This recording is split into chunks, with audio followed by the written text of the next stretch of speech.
Hi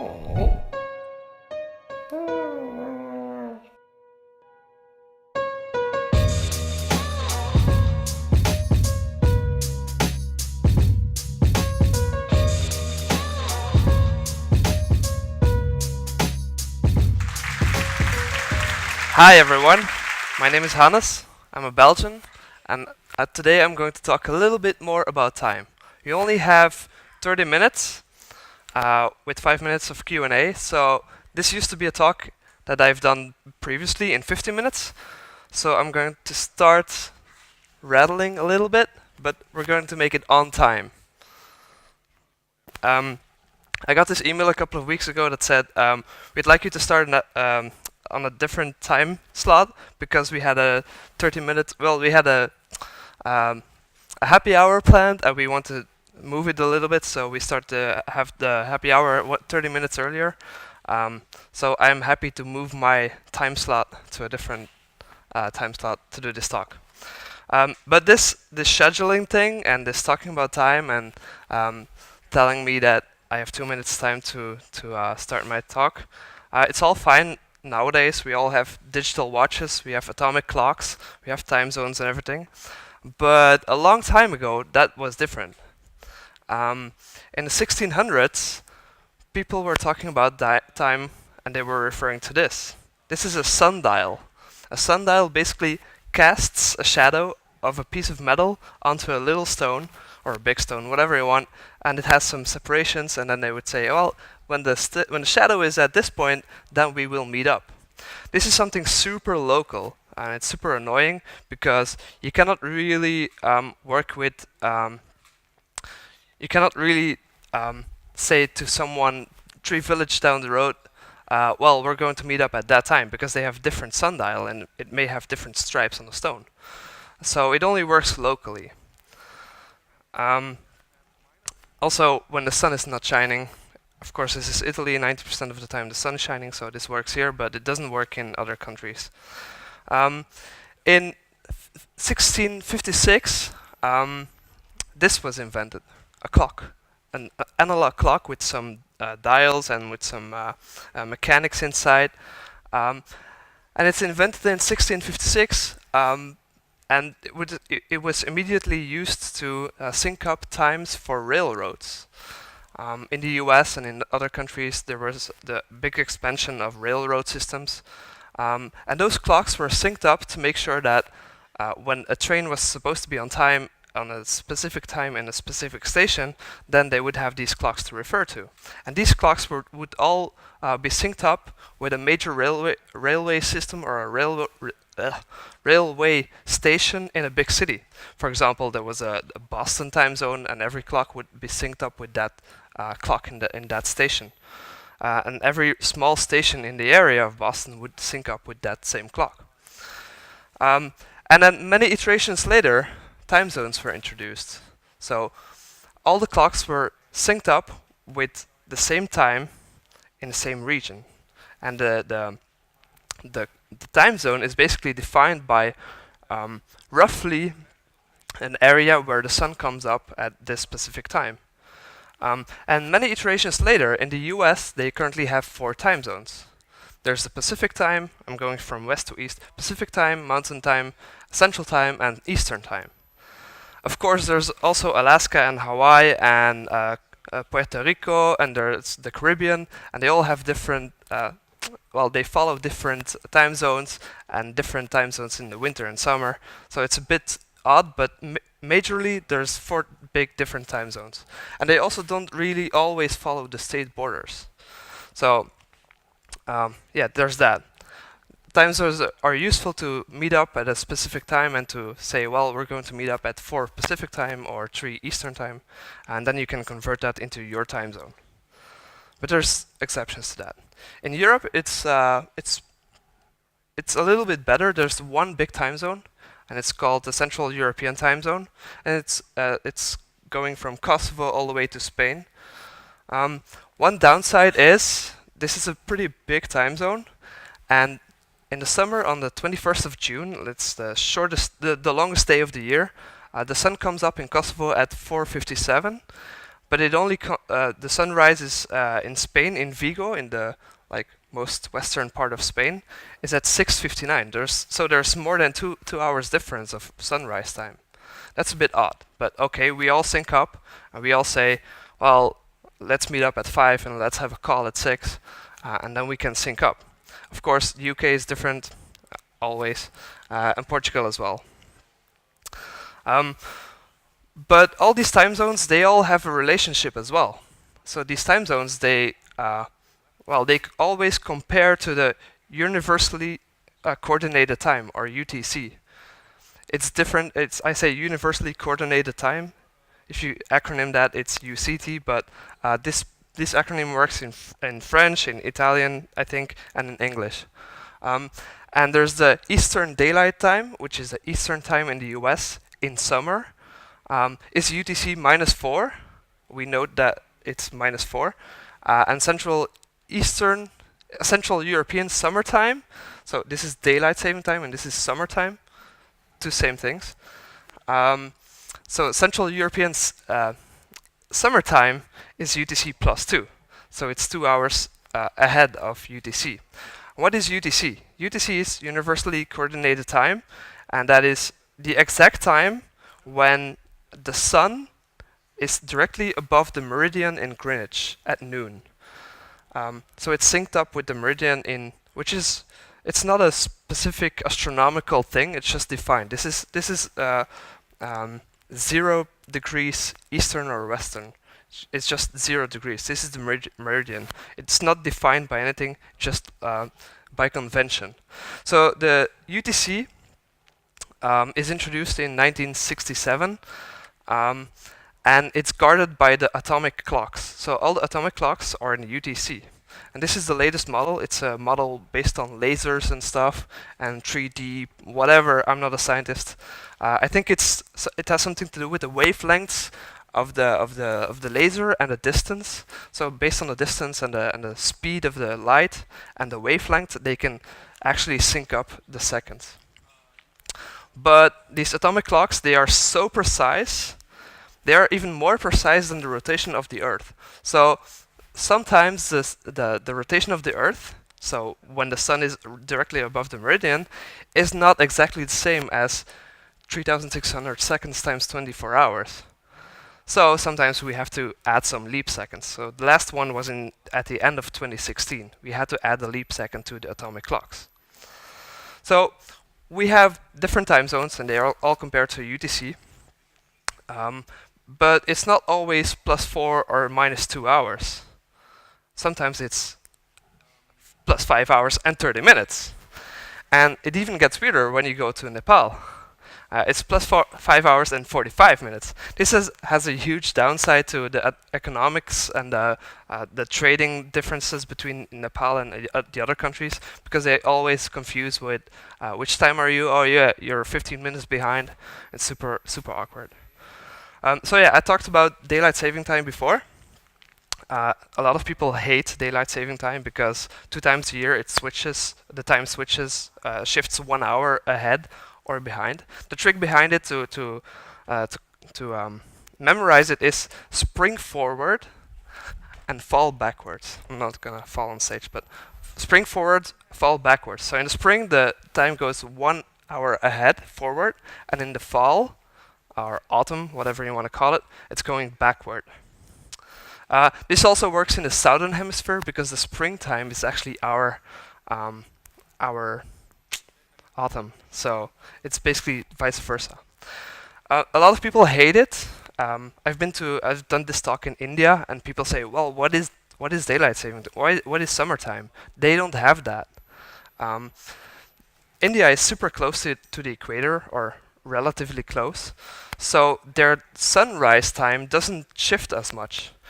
If you compare Helsinki, the sunrise time in Helsinki is in summer, in the shortest day of the year, it's at 9:24, and the longest day of the year, that is including daylight saving time, it even shifted 1 hour, is 3:54. So that's more than more than 6 hours difference between sunrise time on the shortest day versus the longest day.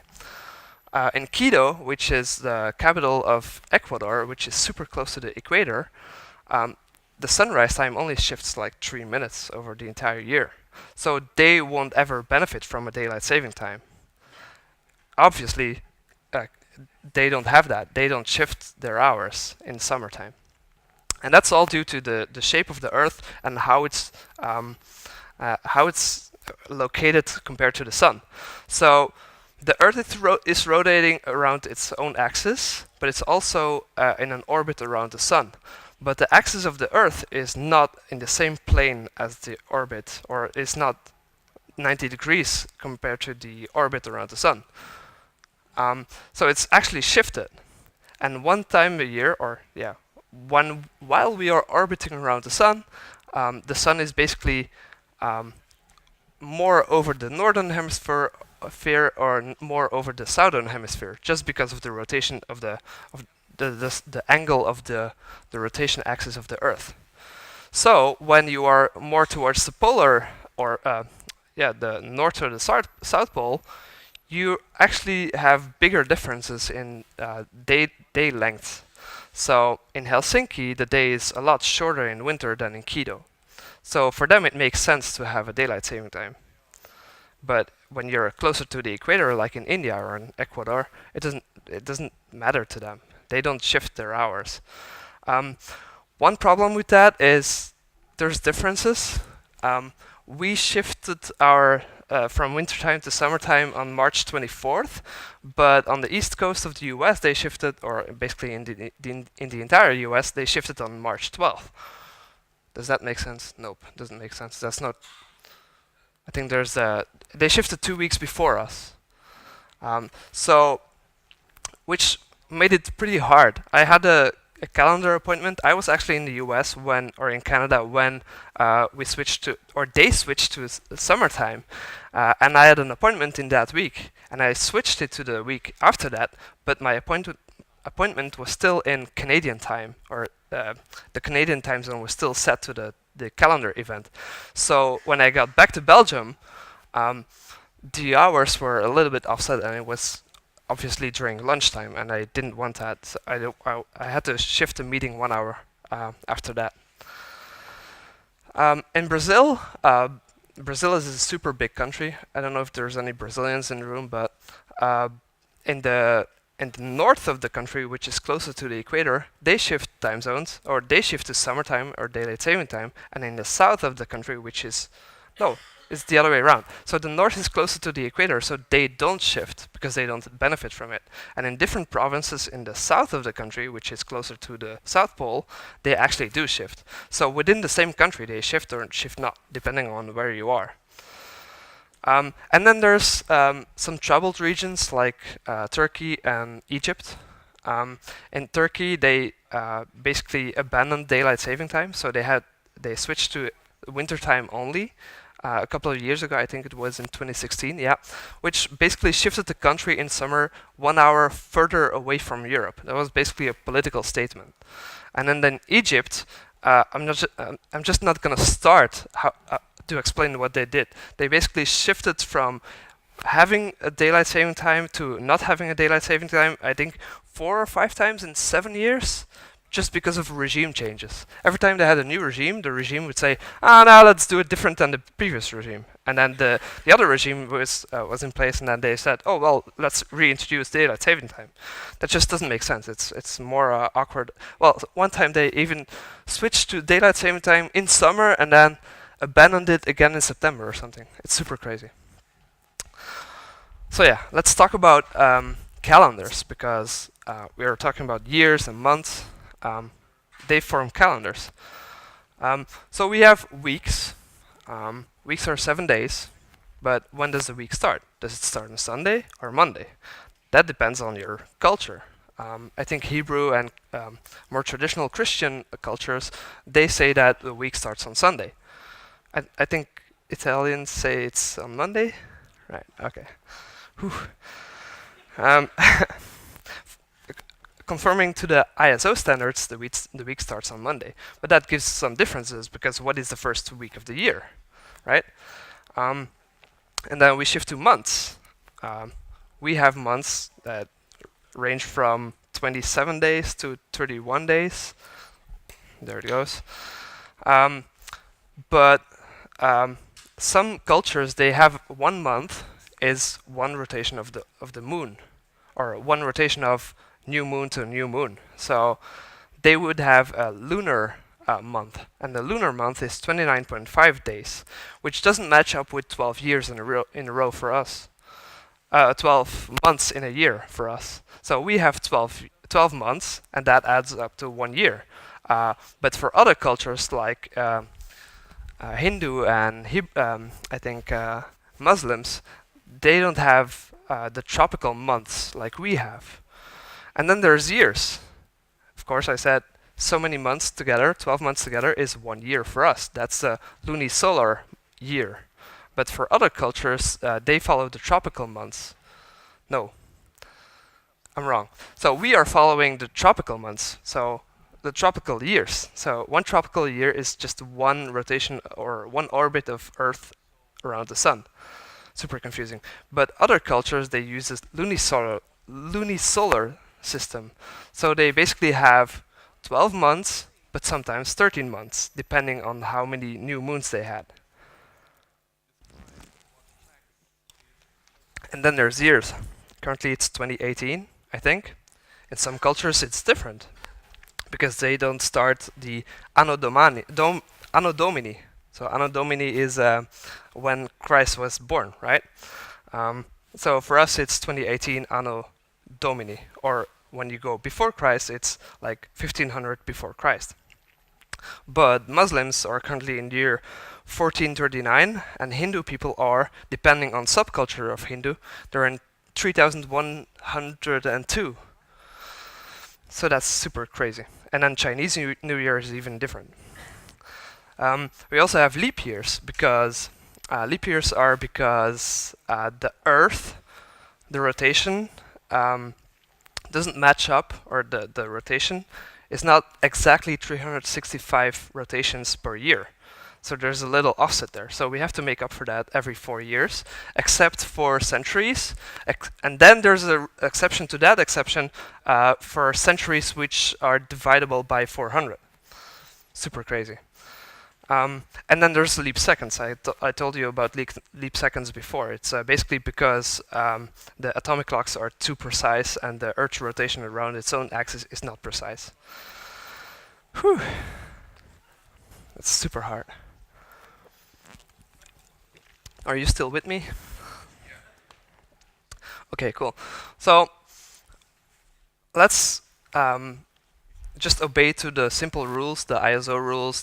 We're right now in 2018. There's 12 months. There's 7 days a week, and then there's 12 hours. How do we store that, and how do we express that? How do we display that?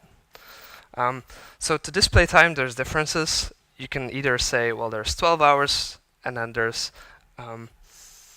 ante or post meridium, that's before or afternoon, versus 24-hour notation.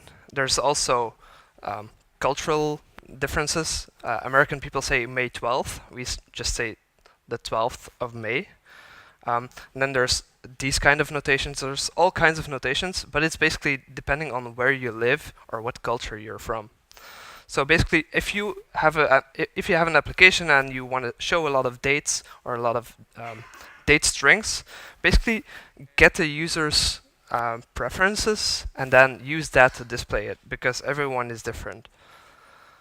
But the store time, some people get it wrong as well. Some people like to use timestamps, but timestamps, there's a problem with this. It's okay. You can sort timestamps. You can say this happened then and this happened then, and then you can compare the timestamps. It's super easy to sort, but there's a limit to that. I think this was somewhere in March. I didn't update this. But there's a limit to that, because second 0 or second 1 was in 1917, 1st of January at midnight. UTC, that's implicit. But when you're storing this, you might need some space to store this, because otherwise, if you're on a 32-bit system, or you only give it 4 bytes to store it, then you run out of space after 2038, 19th of January at 3:14. Does this have something to do with pi? I don't know. Um, but basically, you cannot represent dates before 1917 and after 2038, so that's a problem. A better way to store dates is to use an RFC. The RFC 3339 has this format. It basically says this is the date, T, and then the hours, the time information, and then the time zone information, 0530. This is the Indian time zone. And there's also the extended version, which also allows the microsecond information, so .000 or dot whatever. And this allows you to store super precise dates or date time information. And if you want to make it sortable, because this is not really sortable, there's a small difference in a couple of hours. So you can have two dates in the same hour, in the same day, and then you can, depending on the time zone, you can mess up with the sorting. So basically, if you transform everything to UTC and then store that, you can sort on that based on the information. So convert it to UTC and then store that. This is the ultimate goal of storing datetime information in a database. Also store the user's location and their locale, so you can represent it however they want it. In PHP, of course, we don't want to deal with strings all the time. We basically have objects for that. So there's a datetime object and a datetime immutable object. I prefer to use the datetime immutable object because if you have a reference to a datetime, no one can ever change it. The object will have the exact same information whenever you refer to that object. If you want to change that object, it turns into a new object and you have to store that new reference. They are both interfaced as datetime interface, so you can, if you type in datetime interface, you can swap them out. And then this is a little trick I'd like to use. If I type in datetime interface somewhere, but basically I want to store it immutable, I can check if it's immutable or not. And if it's a mutable datetime object, then I do this static factory method, right? Thanks. And I say datetime immutable, create me a new immutable datetime object from this mutable given object, and then it will return me this datetime immutable object. Super useful.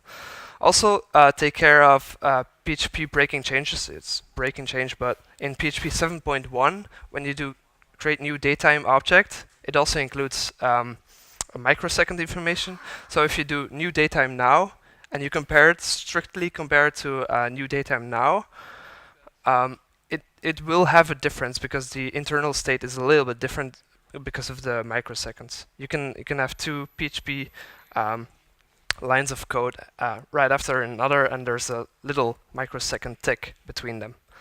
And then you can update that with the time zone according to the user's time zone. Right here in this country, you would set it to Europe/Rome. Obviously use Europe/Rome because someday maybe the European Union will fall apart and we will have different time zones. I don't know what Brexit is gonna do. And then there's some magic in PHP. PHP always has some magic, right? When you do datetime immutable now, it basically sets it to now, which is logical. But you can also do date modify and then give it some random string and it will interpret that.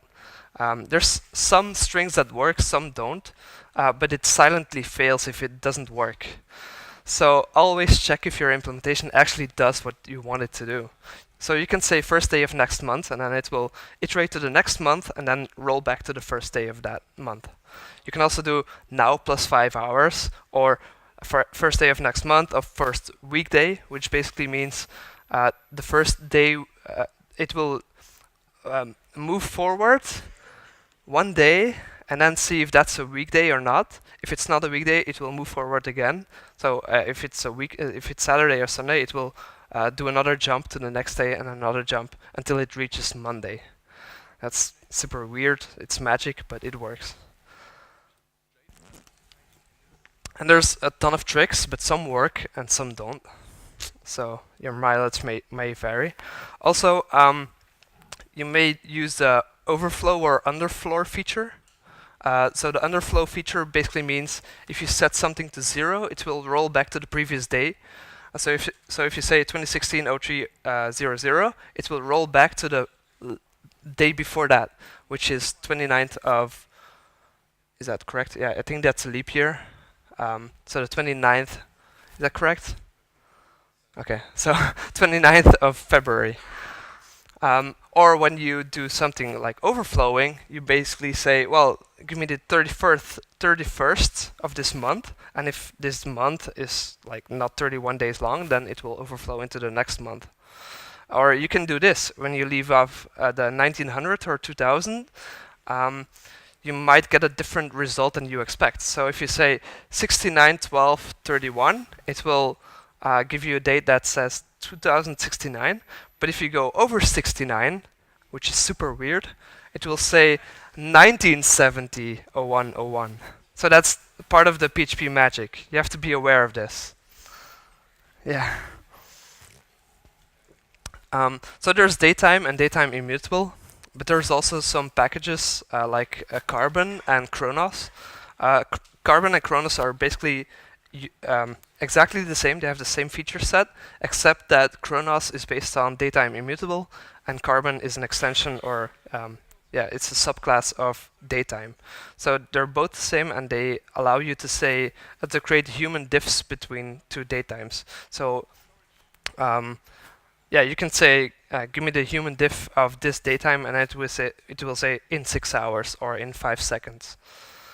I think you can also change some parameters, so it will say in a few seconds instead of in 5 seconds. And then there's this. This is not official, but some people like to use a clock interface to be able to inject wherever they need to do new datetime now.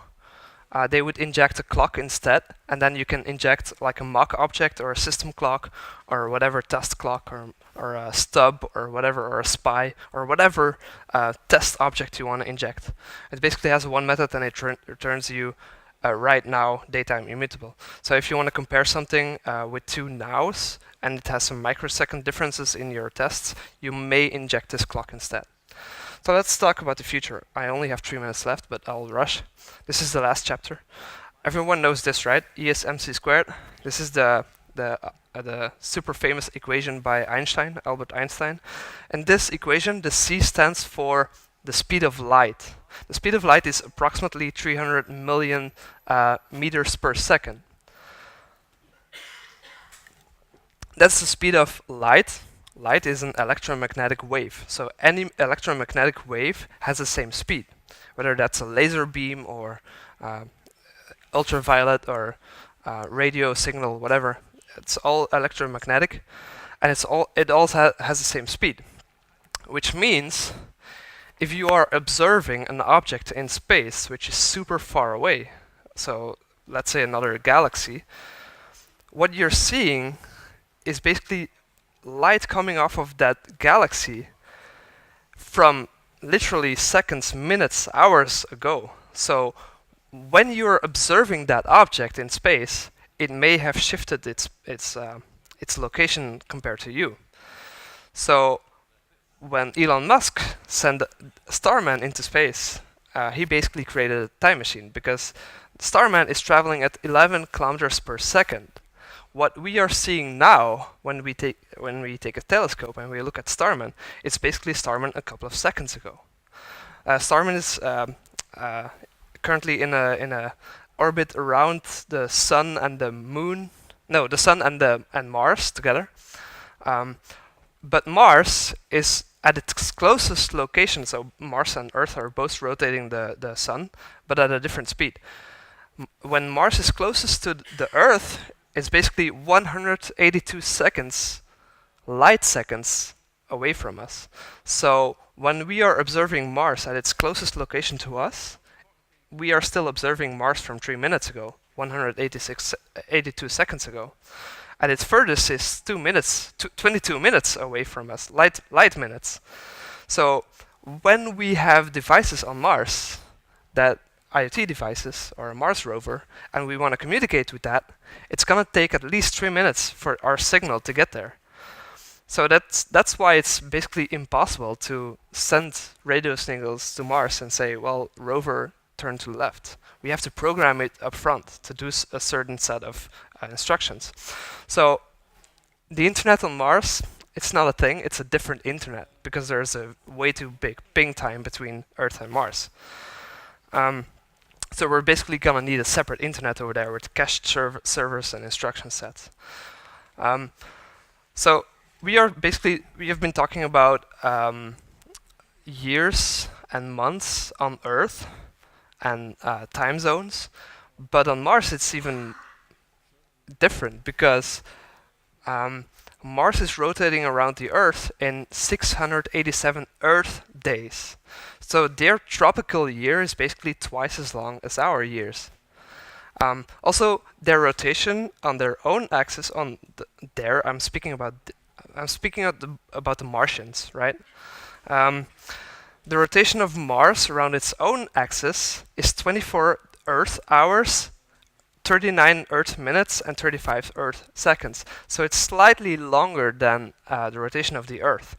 That's why Elon Musk is always overestimating things. Or underestimating things, basically because he's already thinking in Mars time.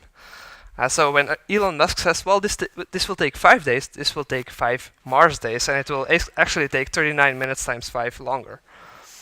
So that's Elon Musk time. But when we get to the point where we have to program stuff for Mars, we will have to deal with that. Our current daytime implementations will not be sufficient. So my proposal is to add a new method to daytime that allows you to set the planet, and the planet will have all the parameters like the rotation speed and the orbit around the sun speed. I think that's it for today. It's been fun. We've been talking about history, about time zones, about sundials. That's a long time ago. We all have digital watches now. We've been talking about cultural differences. Take that in mind. Some people don't use the 2018 format. And then we've also been talking about PHP, daytime, and daytime set planet. Thank you for your time.